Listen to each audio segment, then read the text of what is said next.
Don't worry, this is a car review. So in 2013, Chevy released what would end up being the last front-engine Corvette ever, and instantly it became my dream car. It had the looks that could kill and the performance to match. Now, really enough, I'm a Mustang guy these days, so I mean, you could take it for what it's worth. But the year's 2024, and the C8 is out, and it got me to thinking, is now the time to buy a C7 Corvette? Prior to this review, I had never driven a Corvette of any kind, of any generation. So, in the name of tradition, I got me a pair of New Balance, and I set out to answer my own question.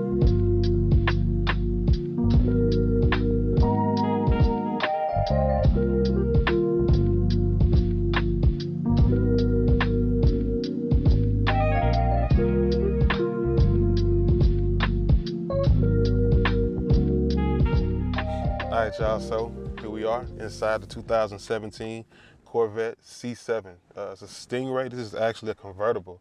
Myself, I'm a hardtop guy, but you know, when in Rome and you got the chance to drive something special, you take it whatever it is. So yeah, so here we are inside the C7. I've never been inside the Corvette before. I've never driven one. So this is gonna be a first time for me. This, of course, has the 6.2 liter LT1 V8 push rod. So push the start, we're gonna put the foot on the brake and start it up and see how it sounds.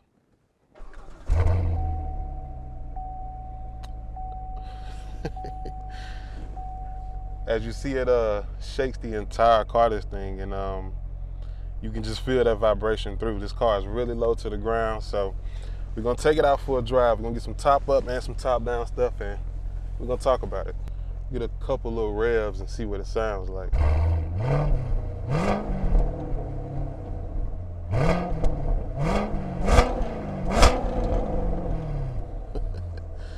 Yeah.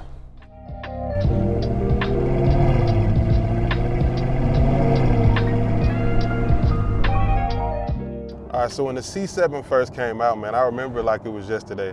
I remember when I first saw it that I just knew I had to get one. It was probably the prettiest car I had ever seen. I mean, and it was a Corvette. It was the epitome of American, you know, what we were made of, American muscle cars, American sports cars. Like, it was the everything. So seeing it for the first time, man, I was like, yeah, that's it. That's my dream car I gotta have for it. Now, these days I'm a bit of a Mustang guy, as I said before, but regardless, man, the C7 was an amazing looking car. And so now getting the chance to drive one for the first time ever is kind of surreal, because you know, you never always get to meet your idols, and sometimes they say don't meet them, but I'm hoping that meeting this one does a lot for me.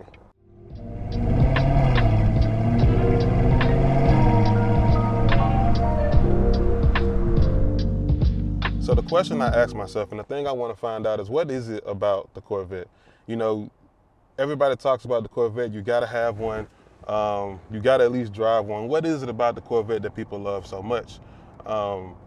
And now that the C8 is out, is it the bargain car to have? Like, should you go out, should you buy you a C7? Well, it meets a lot of the criteria, you know.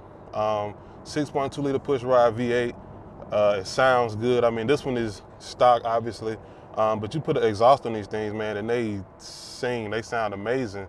Obviously, you can cam it and really chop it up. But all in all, what is it about the C7 that is so appealing? And again, like, should you buy one as, you know, your weekend sports car, even a daily? Is it really as dailyable as people say it is? And that's kind of what I want to find out today. This is the 8-speed automatic. I don't have the 7-speed manual, unfortunately, but again, you know, you take what you can give them. But this is the 8-speed automatic, and we still got a V8, man.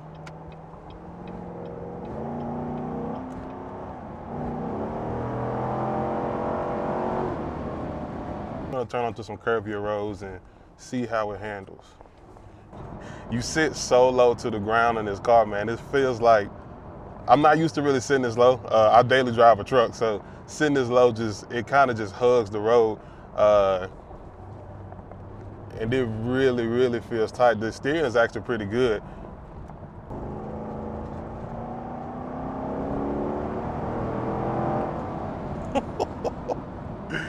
Yeah.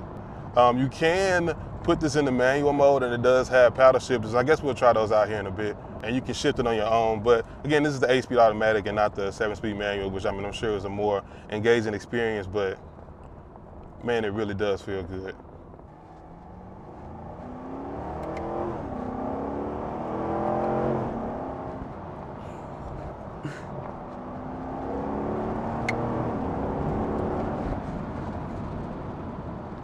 Yeah.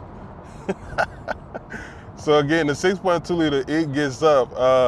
The response in the shifting is actually pretty quick. On the upshift, the downshift, pretty nice too. And again, it handles really nice. I mean, again, this is just the base model. It's not the Grand Sport, it's not the Z06. So I'm sure those handle a lot better than this one does. But again, man, even for the convertible, it still is a nice and engaging car to drive. You get great feedback from the front end through the steering wheel. This is a very bumpy road. The brakes are, they're decent. It's nothing to, rave about. But again, we're just talking about a base model here. We're not even talking about what you can still get for around the same amount of money when you step up and get one of the other trim packages.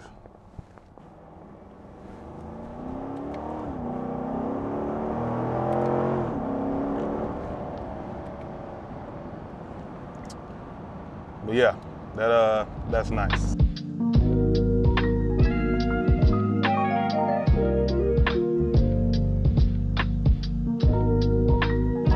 Driving this car has given me a lot to think about. When I'm trying to answer the question as to whether or not I think this is a great buy for the price range, like, is it time to go into the C7 market? I ain't quite sure. If I'm being honest, I think that a lot of the newer options kind of interest me a bit more, and whether that's due to design, due to tech. And I know in tech, in sports cars, tech is, something that people usually say less is more. But I like a lot of the newer technologies in the cars. And granted, don't get me wrong, this car has a lot of those same technologies, maybe just better versions. But for me, that means something. And it may not mean something for everyone, but for me, it means quite a lot. The newer technology in some of the cars, and even just the newer looks, the better suspensions. I do feel like this one is a bit, I won't say soft, but it doesn't feel as buttoned as I probably wish it would be. And I know what you're saying. I can hear you now. This is a base model. This isn't the Grand Sport or the Z06. I get it. But we're talking about, the $30,000, $40,000, $50,000 price range. There's a lot of sports cars in that price range right now that are just as practical, if not more practical, that are just as fun, if not more fun, and also have better technology in the inside. And whether that, is something that you want or not, that's kind of, personal preference. All right, so my final thoughts. Is now the time to buy a C7? Well, for me, no. I mean, if you want a Corvette, then yeah, sure, go ahead. But for the amount of money that this car costs, the other options, new and used, piqued my interest a lot more than this car. Now, was this spec, I don't know, too retirement ready? Well, maybe. I mean, while sitting inside of it going over footage, I did have another C7 pull up, and a gentleman inside inquired to me about joining a local Corvette club. And you guessed it, it was an older guy. And for me, that says a lot. Now, again, we're talking budget here, but even outside of this budget, I feel like performance cars of new have, I don't know, kind of outpaced this particular model of Corvette, even just as driver's cars. Mustang, Camaro, Civic Type R, Nissan Z, the list goes on. I mean, kinda. See, we all know performance cars of old, well, they dying. So if you're gonna spend your hard-earned money on the few sports cars that I left, you better be sure it's the right one. My name is Mo, and thanks for watching Wheeled.